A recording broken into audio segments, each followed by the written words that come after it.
How is everyone today? Pete here at Spawn Fly Fish, ready to have some more fun on the vise. And today we are thinking stone flies. And in the vise, I do have from MFC the 60-degree jig hook, and this is the 3 extra long 3XL version. This is the number 7322, and this is a size 8. For the bead, I've got the Spawn football slotted tungsten bead, size 7mm in crayfish brown, and I have 10 wraps of lead-free .020 wire behind that just to keep that bead in place. We'll get some thread started here. This is 6/0 Camel. 140, of course, would be great. Brown, black, whatever color you got handy, that's the color you should be using. Just gonna solidify those weighted wire wraps. We want nothing to move here. So this fly, of course, is heavily inspired by the Pat's Rubberleg and the Girdle Bug, all that put together. Just a fish catching machine. However, we've got some new materials to put into it, and we're gonna tie this just a slightly different version than what you've seen previously. First thing I want to do is get my tail tied in, which will also double duty, and we'll have the antennae covered. Barred Sexi floss. This stuff is amazing. Again, this is from MFC. This is copper. So you see that barred Sexi floss. It's similar to Rubberleg, but not the same as a Rubberleg. It moves, it kicks, it holds a different set. It's just amazing stuff. What's exciting here, again, that barred effect is great, and that copper color is magical. That's what we are going to use today. So let's just look at this as, roughly a hook length for our tails, and of course that's probably too much, but we can always cut that down. So let's just get this started. Now you notice I did put a small bump of thread there in that butt. One thing with Sexi floss and any of the flosses, you got to watch out. Every once in a while there's a little thread-like string that comes off of the cut in those. So just be mindful. But we're just going to wrap these legs back to that bump, and I do want to just kind of make sure each one is on either side of that bump as I tie it back. And the reason being, if you do that, they're going to splay out to the sides. They hit that bump and they cannot, continue in a straight line. They either have to go sideways or up. So we use the bump to create that spacing and that angle. As far as these forward-facing ones, this is where we tied it in on the underside of that shank. All we have to do now, since it's tied in securely, is get a few wraps over the top and bring those Sexi floss onto the top of our shank like so. And then it's simply a matter of keeping it in line. Get some thread wraps on there. Nothing crazy. It's not a touching wrap scenario. It's just get it done. So now our front antennae are sort of placed, again, right underneath or up against the bead. Nothing to it. At this point, if you're tying the normal pattern, a regular, whatever you want to call it, you would tie in your chenille and then, your legs and be ready to go. We're not tying that. We're going to make something pretty cool here today. Start with some wire, and this is ultra wire and copper brown, and this is a size small. If you are using uni soft wire, size small in either copper or brown or gold would absolutely work just fine. Just going to tie that all the way back to our tails. Call that good. Let me flip this back over. And now, if there's a difficult part to this fly, I guess it would be somewhere in this move. This is thin skin that I've trimmed. And this is the mottled oak in natural. And here again, whatever thin skin you have handy would work. It would be great. If you don't have thin skin, you don't want to buy some, you just want to get this thing tied, keep in mind anything on the top. So your pheasant tail, turkey fibers, any of that would work. Big feather, you're just going to have to tame it a little bit and get creative, but it would absolutely work. Since I'm going to be difficult and tie this on the inside, right? I just show you that little angle is how we get this started. And of course I do have that crayon tip cut in that's going to help me as well. And then I simply work this back, keeping those antennae out of the way. Check, see how far back we have to go. Still got a wrap to go to get that all the way back there. Again, if there's a difficult part to this fly, I think we've pretty much covered it right there. And this thin skin or our dorsal cover, we want that to sit as much in line with that hook shank as possible. And of course, it's not going to work 100% because then it would stick like that. Pretty tough to tie a fly that way. So get it off to one side once you know it's going to pull over the top in the right direction. Easier said than done, but it'll make sense as we go. Again, this is where we'd still be tying in legs and all that if we're tying the OG, either Girdle Bug or Pat's Rubberleg, either one. We're not doing that. We're going for something a little bit different.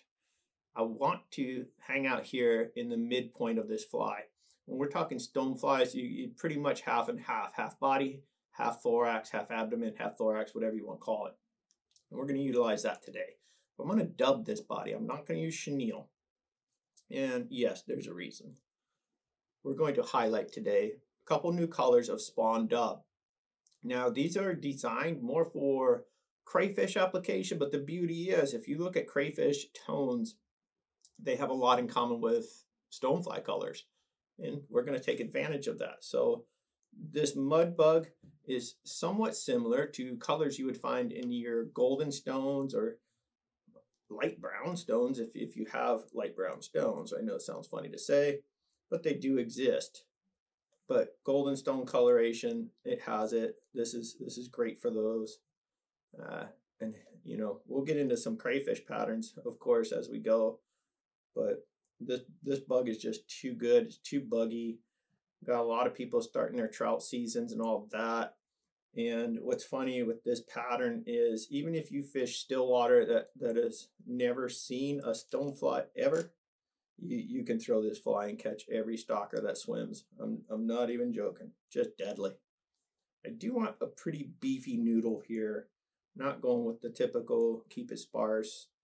We're going to put some pressure on these wraps. It'll condense these fibers. And so I do want a pretty solid rope when I start.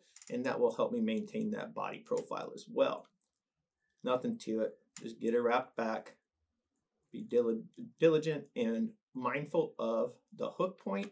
And then the other thing is we want to make sure that we're not twisting that thin skin off to the side too violently, right? It is possible. I don't want a diminishing body, so I'm going to add just another small amount of dub to my noodle before I get too far away from it. And that's a good reminder for you. If there's a separation in your dubbing here, undo it a wrap, get to where it connects again up here, and that will kind of keep everything simpatico. And that's what we want. And now just finish off our abdomen. Nothing to it. All right, this is our third Sexi floss leg or piece, whatever you want to call it. Going to cut that in half. And now I'm going to tie in my side. All I'm doing is veiling that piece of Sexi floss around the thread, and now I'll bring it to the hook shank, get it started, maybe a second wrap even, and then make sure it's sitting the way I want it to be, meaning on the side, not down underneath, not up on above, just on the side. Nothing crazy. We do have another color of dubbing for that front section or that thorax. So as far as making these legs move exactly the way I want, I would do that in the next step. I'm just worried about positioning for right now on the sides. So be mindful of that. You do have a rotary vise, go ahead and rotate. If you don't have a rotary vise, be patient. Go ahead and move that vise so you can see what you're doing. There we go. So now our thread is in the front behind the bead. You see we've got these legs really getting into some action here. one thing I do want to do, I want to undo a few of these thread wraps here. I want to make sure on these back legs especially that they are all the way into that dubbing or against our body dubbing like so. And now you see they splay out just a little bit better. I'm happy now. Let's continue. For our second new dub color, look at this bad boy. This is bronze butter, and as you can see, there is a lot going on in this dub. A lot of great coloration, and again, if you're thinking those darker stoneflies, darker crayfish colors, it comes from this. When you're fishing certain bodies of water, be it still water or moving, sometimes there are different plants and different water qualities, and so this is when you're here of tannic, right? This is going to represent the bugs that live in a more tannic colored water, and by that we're talking debris that just decomposes and rots and changes the coloration in the water a little bit. It's all of that combined, but this is a tannic color, meaning it's got those bronzy, rusty sort of tones to it, and that is going to really accent and contrast with our rear coloration there. You can already see it. So just want to make sure my dubbing noodle is pretty tight here, and then I'm going to start getting into between those pieces of Sexi floss that we put right in the middle of our body. And when I have that, you can see that separation is a little bit more distinct now. Great. Also, the set is better. So now I have these true X looking shapes coming off the side from those legs. That's what I want. And at this point, I can see I'm going to run out of a little bit of dub. I mean, just a pinch. So I'll just go ahead and add that before we wrap too far.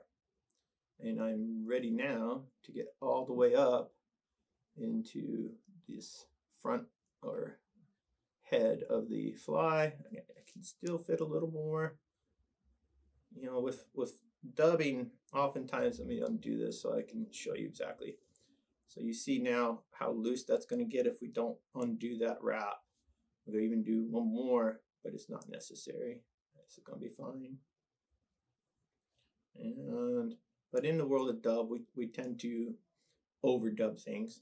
And this is one of those times where we do kind of want to get outrageous with it, but we still need to keep that dubbing noodle tight. If you have loosely dubbed thread, it will come off the thread loosely, meaning it's just going to fall off. It's going to get chewed off. All these things, if you have a tight noodle, it stays tight, then it's up to you. That's when you come in with your brush and undo a little bit and all that. Keep that in mind.